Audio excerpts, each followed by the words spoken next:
you kind of do what your parents do. I mean, there are exceptions to the rule. Brett Favre appeared on Donald Trump Jr.'s podcast, and this is how it went. You've always been sort of conservative. It's always been pretty clear where you stand out there. But, the NFL itself as a league really likes to signal, everything super liberal. What do you see, going on in the NFL right now? Because, I mean, some of this stuff seems so extreme.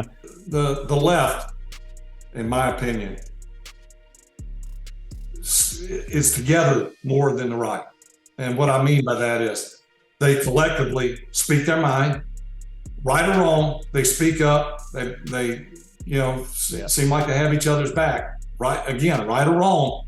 Yeah. Where the right seems to be, for the most part, as some like to call them, conservative. Just mind my own business, pay my taxes, go to work, do the things that I'm supposed to do, and it'll work out. Yeah. I don't know if that's the case anymore. I just must ask, is this guy serious? NFL Hall of Famer Brett Favre is facing questions tonight of whether he knowingly took $5 million of state welfare money to build a new volleyball facility for his daughter's team 5 years ago at her university and his alma mater. Brett Favre asked the head of a nonprofit handling welfare funds, quote, "If you were to pay me, is there any way that the media could find out where it came from and how much?" But there's more. I think that the days of I wake up, I do what I'm supposed to do, I do the right thing, I go to work, I'm hard worker, I pay my taxes, and I expect that everyone else does the same thing, and we just live in harmony. Yeah. Don Jr. agreeing will never not be hilarious. Want to know why? Maybe he doesn't want the American people, all of you watching tonight, to know that he's paid nothing in federal taxes, because the only years that anybody's ever seen were a couple of years when he had to turn them over to state authorities when he was trying to get a casino license, and they showed he didn't pay any federal income tax. So that makes me smart. Because he admits to go against the very things Brett Favre says he is for. In 2015, the year Donald Trump emerged from a golden elevator to declare his candidacy, he paid $0 in federal income tax, just as he had in 10 out of 15 years prior. In 2016 and 17, President Trump paid just $750 a year in federal income tax, while the average middle-class American family paid more than $10,000. Brett Favre's own biographer, the esteemed journalist and author Jeff Pearlman, would tweet, "I wrote Gunslinger. I can say with 100% certainty, the man is an idiot. This is unambiguous."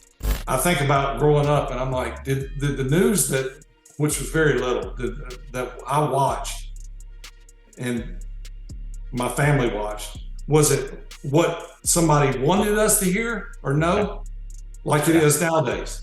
And that's what I try to tell people. I'm like, you're hearing, if you're watching the news, depending on who you're watching, which 99.9% of the news is the left.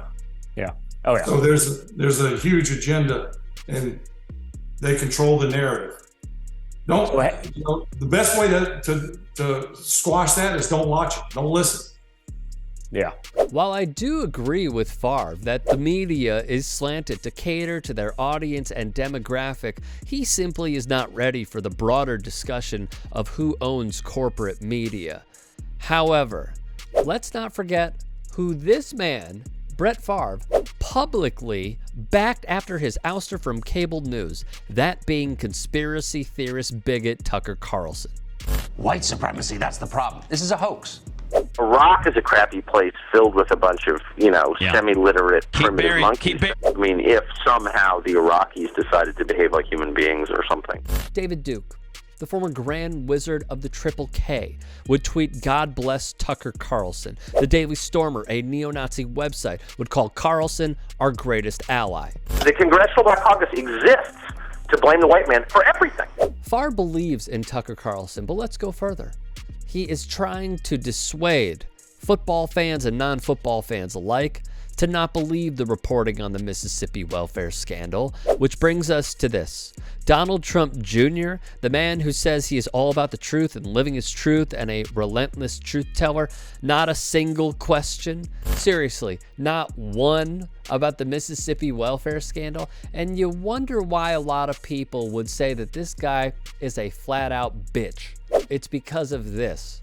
Not saying that he has any journalistic integrity, he doesn't. But to have someone like this that is caught up in one of the biggest scandals we have seen involving a Hall of Famer, not just any athlete, a Hall of Famer, not a single question thrown his way, you are a coward, my friend. On top of this, I suppose the better question is asking, how many favors will you curry to an ally? It's a weak move, but also par for the course. Something that Donald Trump has never done on the course without cheating. And for that, we shout out Rick Riley.